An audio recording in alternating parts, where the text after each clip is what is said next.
First, your country has to open its market to EU products and sell all its banks, which is like giving away your queen and rook in a game of chess. Then your country's domestic industry, agriculture, and money market goes bust, which allows foreign companies to get a good purchase price on your most valuable assets. If we continue the chess analogy, your government is playing as a beginner against the EU, who is 10 steps ahead of you.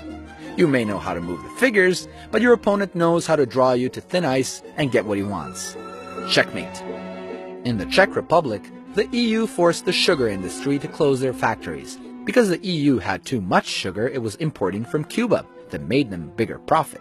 Instead, the Czechs got a little gift from the Germans, their dirty industry, which they couldn't keep in Germany due to the Kyoto Protocol.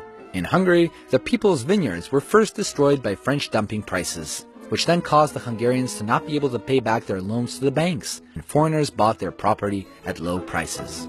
This is why the most famous Hungarian vineyards, such as Tokaj, are owned by the English. There's no work, says this man, just poverty. The situation has become worse since the sugar factory in nearby Serench closed down last year. 80 people from Mrs. Ombor lost their jobs. The factory is being torn down. I think you can see a pattern here. These places, like the Balkans and the rest of Eastern Europe, were not supposed to be colleagues and equals in a brotherhood of nations, but rather they were supposed to be markets for Western industrial goods. They were supposed to be markets for cheap labor. Nemačkog farmera da bi napravio puter košta $300 kilogram ili tona. Srpski proizvođač može da napravi puter za 200. Ali, pošto nemačka vlada daje subvenciju proizvođaču putera, taj puter košta $150. I taj puter je $50 jeftiniji nego srpski. I mi jednog dana dobijemo kompletnu lepezu uvežene poljoprivrednih roba, a naš seljak nema gde to da proda. Bear in mind it takes a while to join the EU.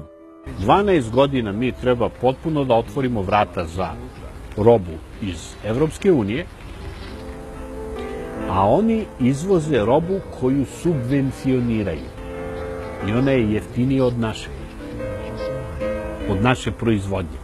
Mi nemamo pare da dajemo subvencije svojim poljoprivrednicima. Na taj način mi se od proizvođača poljoprivrednih proizvoda pretvaramo u uvoznika poljoprivrednih proizvoda. I na taj način oni gase našu poljoprivredu.